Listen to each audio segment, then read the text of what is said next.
Yo le invito a abrir su Biblia en la primera carta del apóstol Pablo a los Corintios y vamos a leer el capítulo 2, versículo 6 al versículo 16. Primera carta del apóstol Pablo a los Corintios, capítulo 2, versículo 6 al 16. Leo para ustedes la palabra de nuestro Dios. Sin embargo, hablamos sabiduría entre los que han alcanzado madurez, y sabiduría no de este siglo, ni de los príncipes de este siglo que perecen.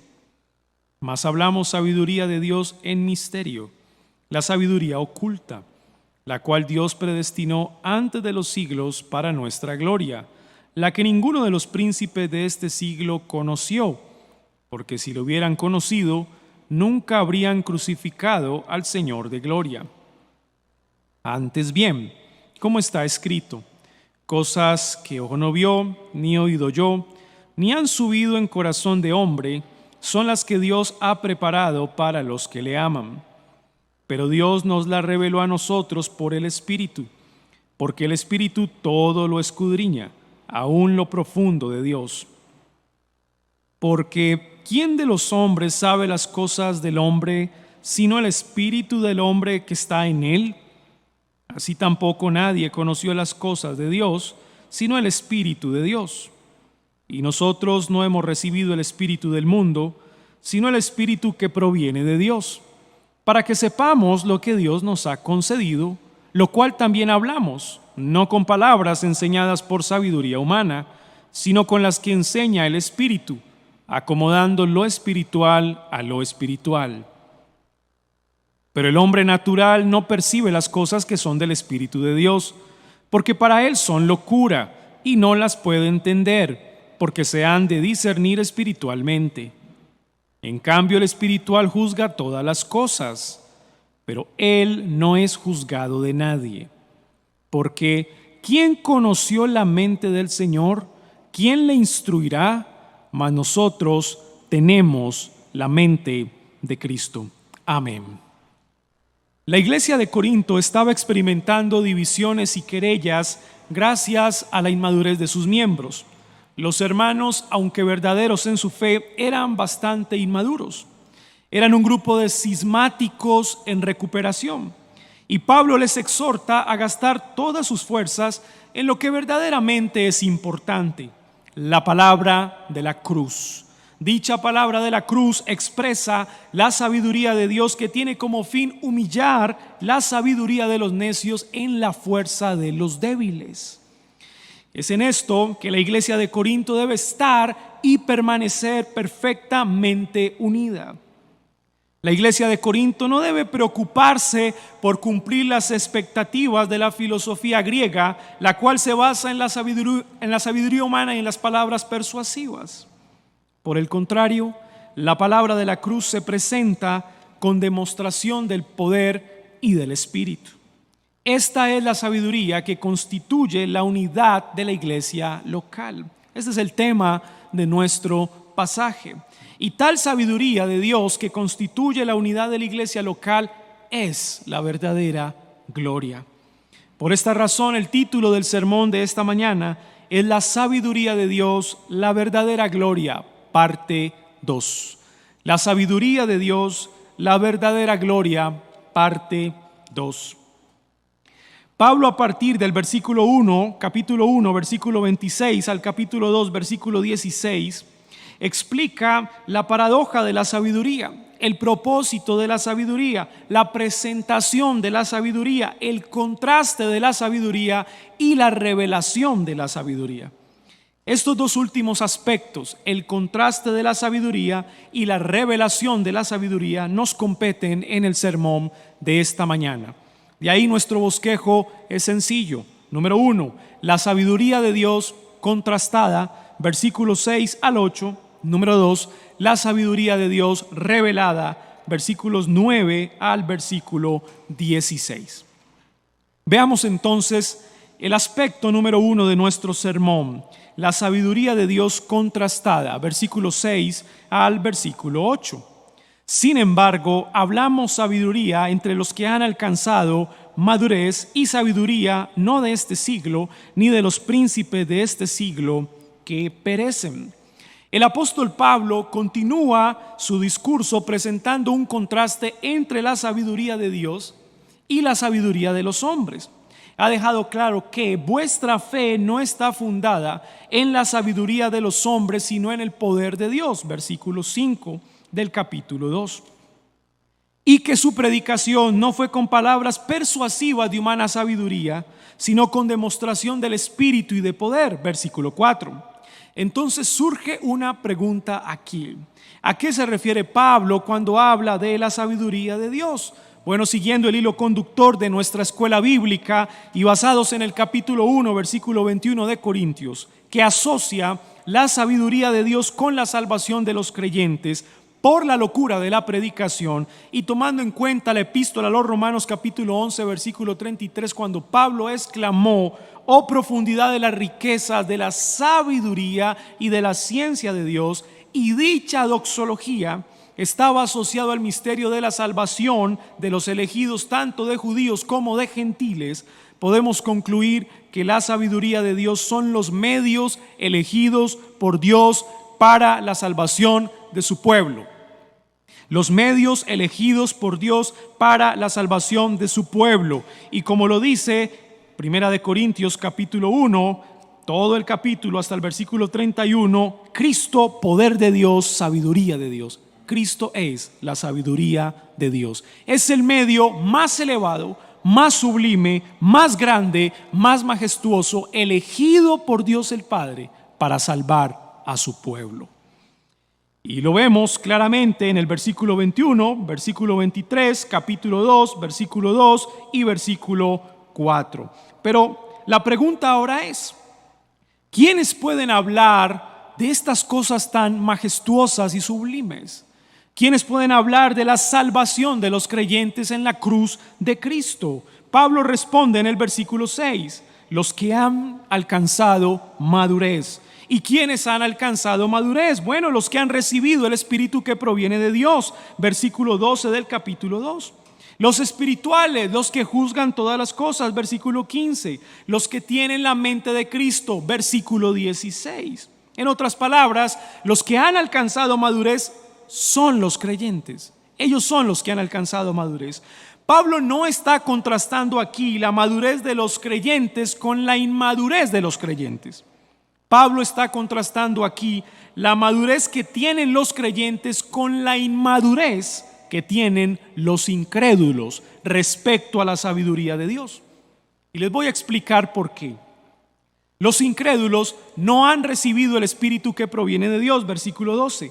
Los incrédulos, bueno, ellos enseñan basados en la sabiduría humana, versículo 13. Los incrédulos no perciben las cosas que son del Espíritu de Dios, porque para ellos son locura, versículo 14. Y los incrédulos no tienen la mente de Cristo, versículo 16. Por ende, los que no han alcanzado madurez en nuestro texto son los incrédulos. La pregunta que puede surgir es: ¿cuáles son las diferencias de la sabiduría de Dios que hablan los creyentes y la sabiduría del mundo, la cual hablan los incrédulos, los que no han alcanzado madurez? Bueno, en esto consiste precisamente el contraste, el primer aspecto de este sermón. Número 1, la sabiduría del mundo es de este siglo. Gálatas capítulo 1 versículo 4 dice: el cual se dio a sí mismo por nuestros pecados para librarnos del presente siglo malo, conforme a la voluntad de Dios nuestro Padre. Este siglo, mis amados hermanos, es un siglo malo. Por eso, la sabiduría de este siglo responde a los intereses malvados de los hombres. Por el contrario, la sabiduría de Dios es del siglo venidero. Responde a los intereses bondadosos y misericordiosos de Dios. Número 2, en que la sabiduría del mundo es de los príncipes de este mundo que perecen. En otras palabras, es una sabiduría temporal y pasajera, mientras que la sabiduría de Dios es eterna, y no exclusivamente para los príncipes de este mundo, sino también para los débiles. los débiles, como lo dice el versículo 31 y versículo 30 del capítulo 1, a fin de que nadie se jacte en su presencia, como está escrito, el que se gloría, gloríese en el Señor.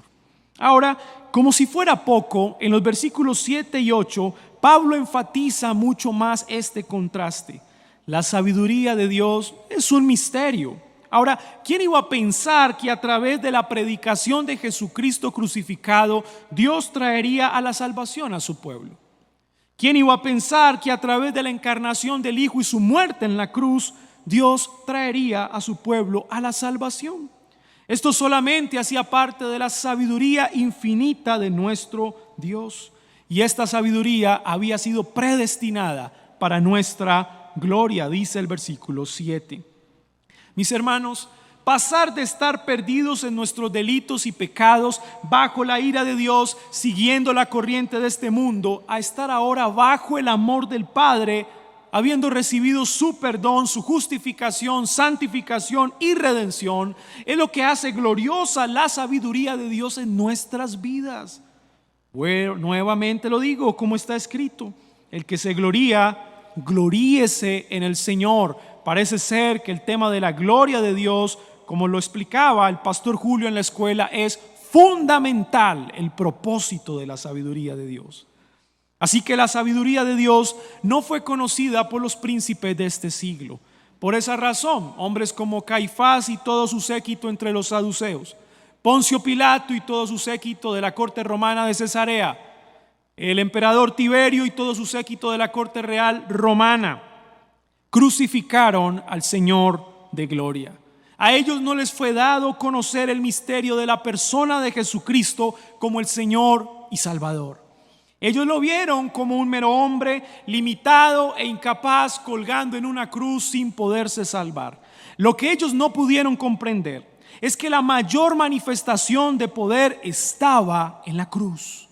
Eso no lo entendieron. La mayor manifestación de poder estaba en la cruz, anulando el acta de los decretos que había contra nosotros, que nos era contraria, quitándola del medio y clavándola en la cruz, y despojando a los principados y potestades, los exhibió públicamente, triunfando sobre ellos en la cruz. Colosenses 2, 14 y 15. Por eso la palabra de la cruz es locura a los que se pierden, pero a los que se salvan, esto es, a nosotros, es poder de Dios. Primera de Corintios 1, 18. Todos los incrédulos, mis hermanos, hasta nuestros días, están representados en los príncipes soberbios de este mundo. La sabiduría de Dios entonces sobrepasa con creces a la sabiduría del mundo. ¿Y saben cuál es la buena noticia? La buena noticia es que la sabiduría de Dios nos ha sido revelada por su Espíritu Santo. Y eso nos lleva a nuestro segundo encabezado: la sabiduría de Dios revelada. Versículos 9 al 16. Antes bien, como está escrito, cosas que ojo no vio ni oído yo, ni han subido en corazón de hombre, son las que Dios ha preparado para los que le aman. Pero Dios nos la reveló a nosotros por el Espíritu. El apóstol Pablo cita el Antiguo Testamento para explicar la sabiduría de Dios, la cual no fue descubierta por hombre alguno, sino que se dio a conocer por un acto soberano de Dios. La sabiduría de Dios, mis hermanos, no se descubre. La sabiduría de Dios se revela. Ni el ojo, ni el oído, ni el corazón, como partes del cuerpo humano, son suficientes para alcanzar la sabiduría de Dios. Por el contrario, conocer la verdad del Evangelio en la persona de Cristo es un don de Dios, un don preparado por Dios para los que le aman. Esa es la idea.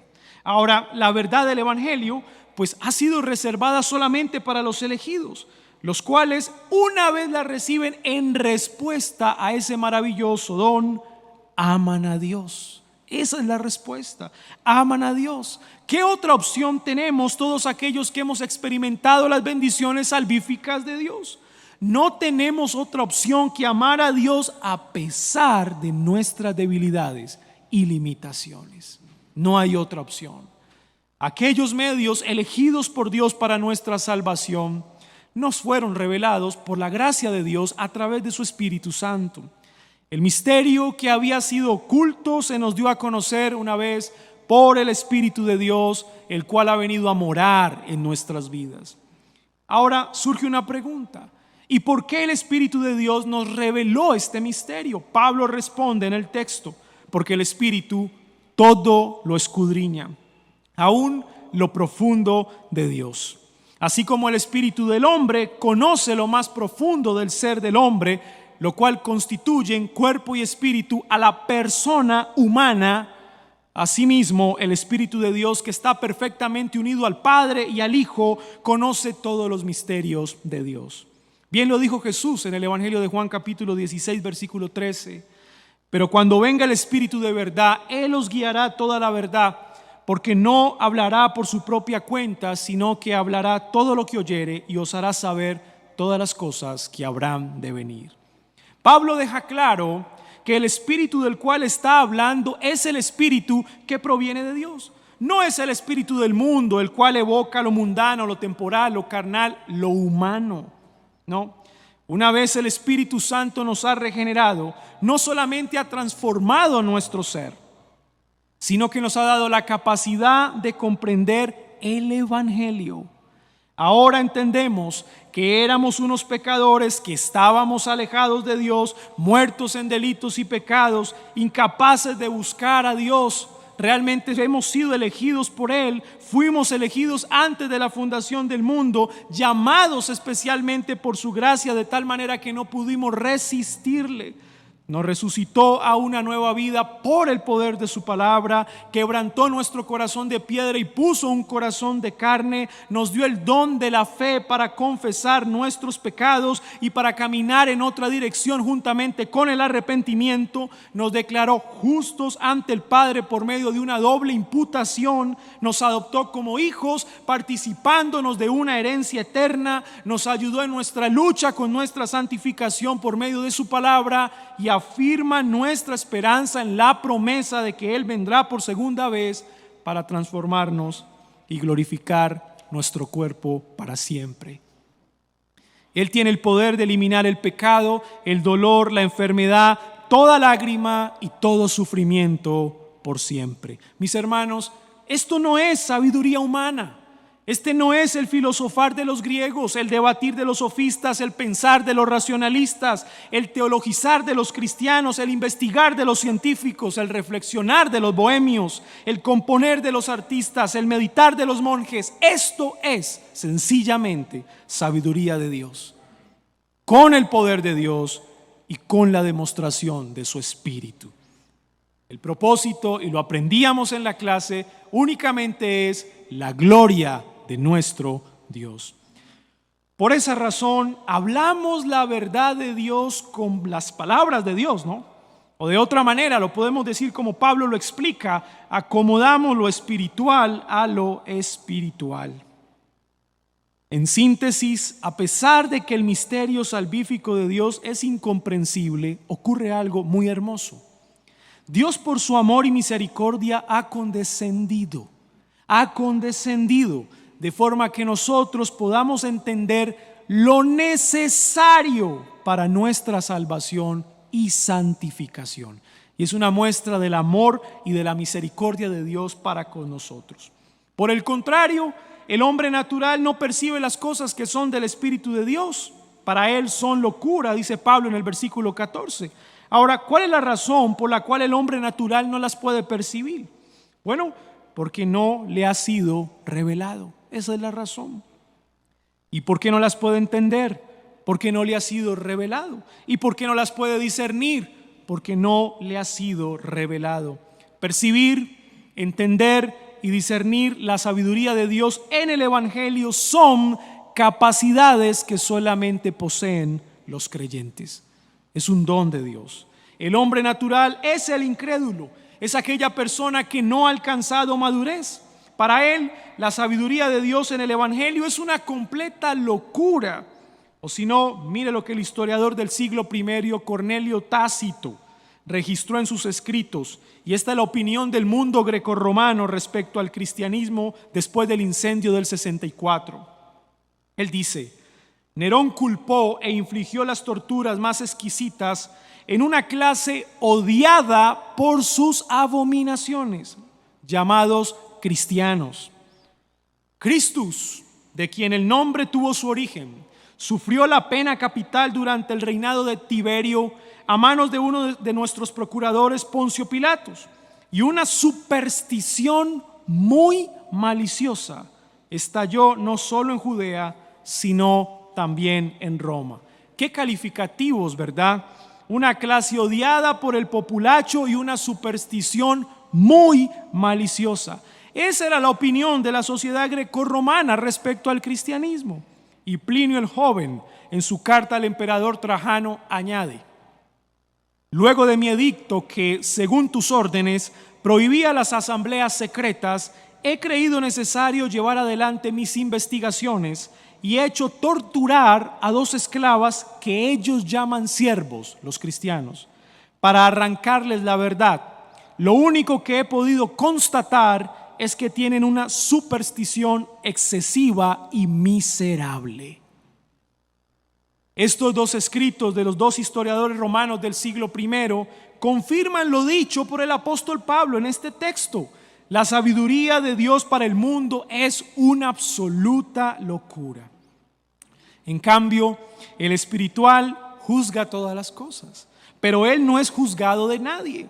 Los creyentes son las únicas personas en el mundo que pueden juzgar al mundo en aspectos espirituales.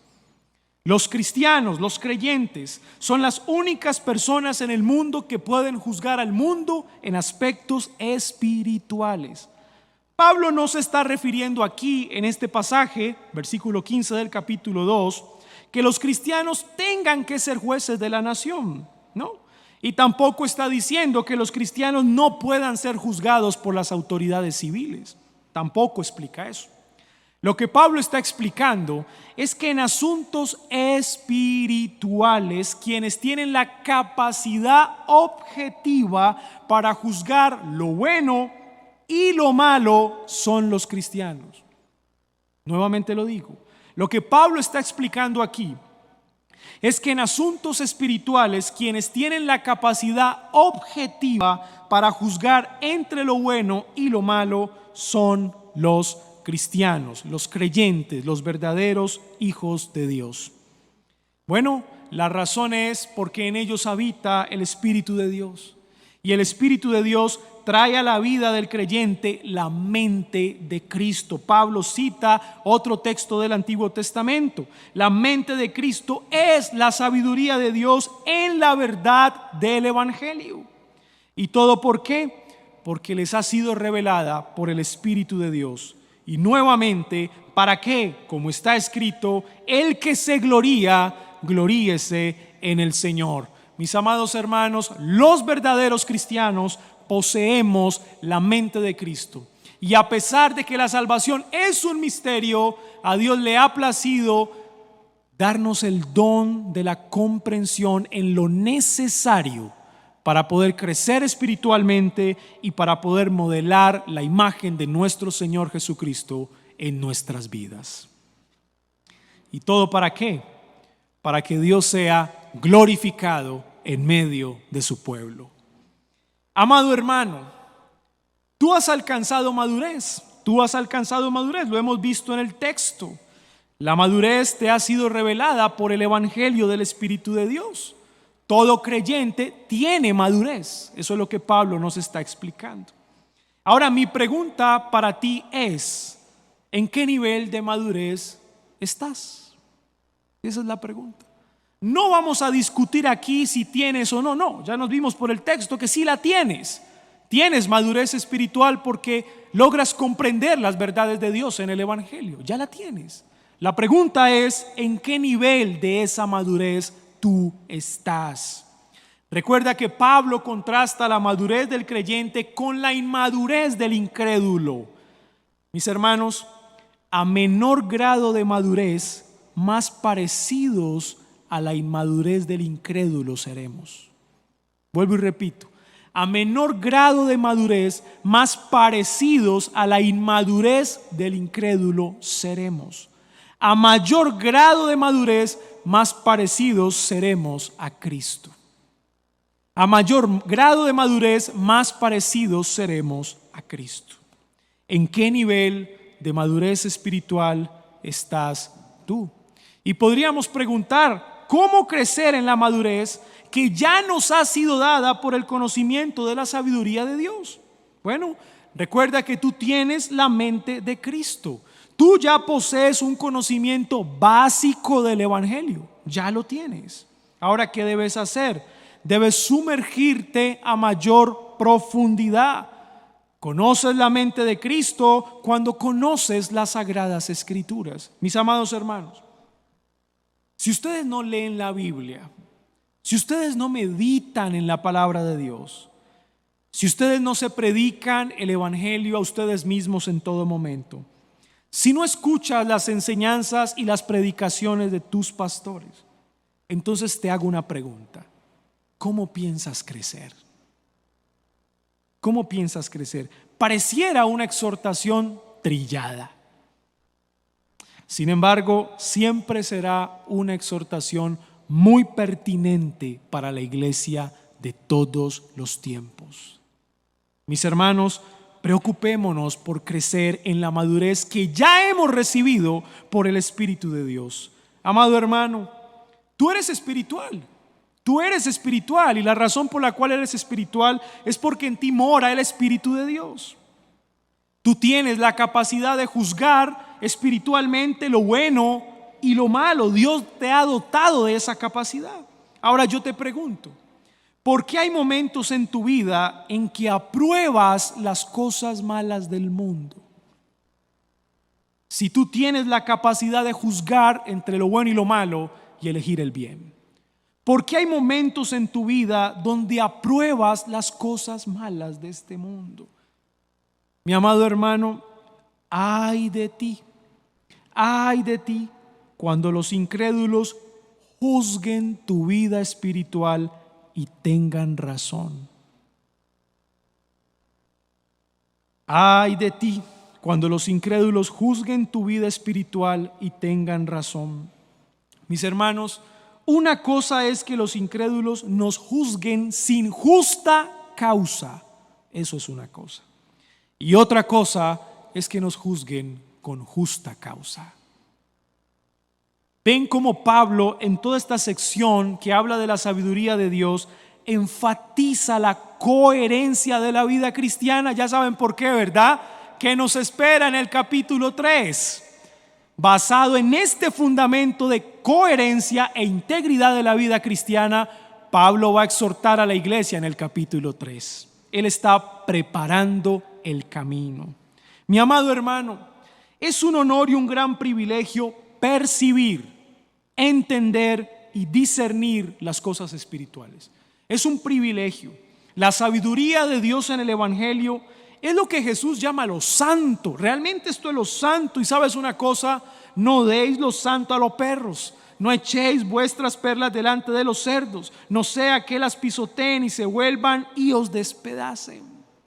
Mis amados hermanos, lo santo nos ha sido encomendado y es el santo evangelio del Señor.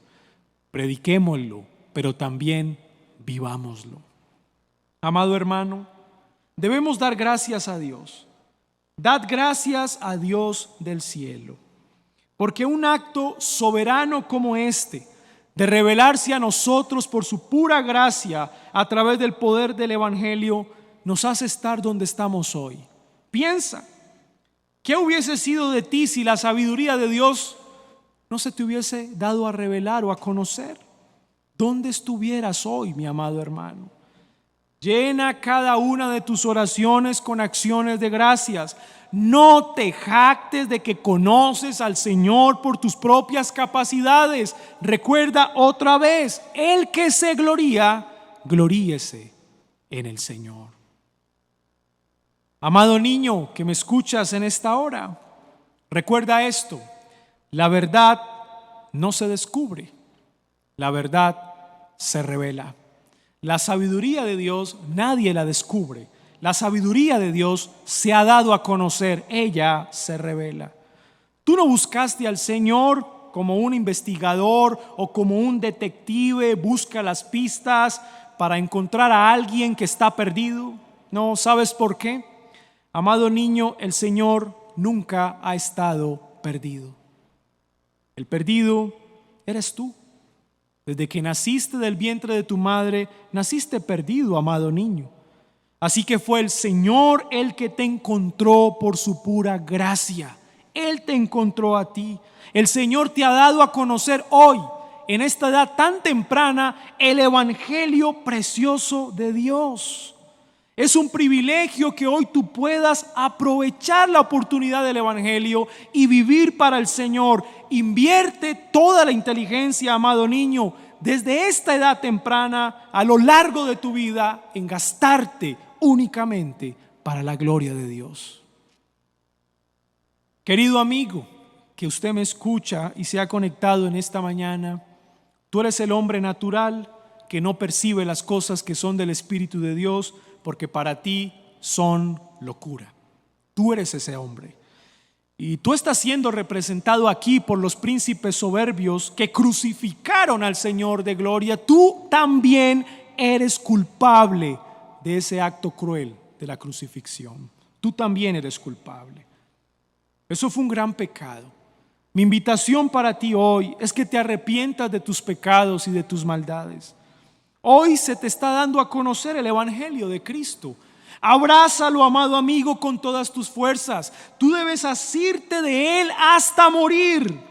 No hay otro camino, no hay otra esperanza. Ruega a Dios y dile: encuéntrame, Señor, y dame el privilegio de conocerte de verdad. Mis amados hermanos, la sabiduría de Dios, que es Cristo Jesús, es la verdadera gloria. Vivimos para Él, vivimos por Él. Él es nuestra motivación, Él es nuestra meta suprema. Solamente a Dios sea la gloria. Amén. Vamos a dar gracias al Señor. Padre nuestro, en esta mañana te damos gracias por este tiempo. Gracias por permitirnos una vez más, Señor, escuchar tu palabra. Gracias porque tú nos has hablado al corazón. Una y otra vez nos estás recordando lo mismo. Una y otra vez nos estás recordando lo mismo. Lo aprendimos en la escuela bíblica y nos lo repites en la predicación. Señor, ayúdanos. Ayúdanos a ser más agradecidos. Ayúdanos, Señor, a ser humildes y a no jactarnos de nuestras capacidades o habilidades humanas. Todo lo que somos, todo lo que hemos recibido ha sido por la pura gracia de Dios. Señor, gracias por la sabiduría de Dios en Cristo. Gracias porque hemos visto la paradoja de esa sabiduría, el propósito de esa sabiduría, la presentación de esa sabiduría, el contraste de esa sabiduría y la revelación de esa sabiduría. Señor, permite que podamos vivir coherentemente. Somos espirituales y ya hemos alcanzado madurez. No nos deje vivir de forma incoherente. No nos dejes vivir pareciéndonos más a los incrédulos. Queremos parecernos a Cristo. Señor, queremos modelar tu imagen, tu ejemplo en nuestras vidas. Queremos que formes nuestro carácter y cada vez sea más como el de Cristo. Padre, sé propicio a nuestras oraciones y ten misericordia de nuestra iglesia. En el nombre de Jesús. Amén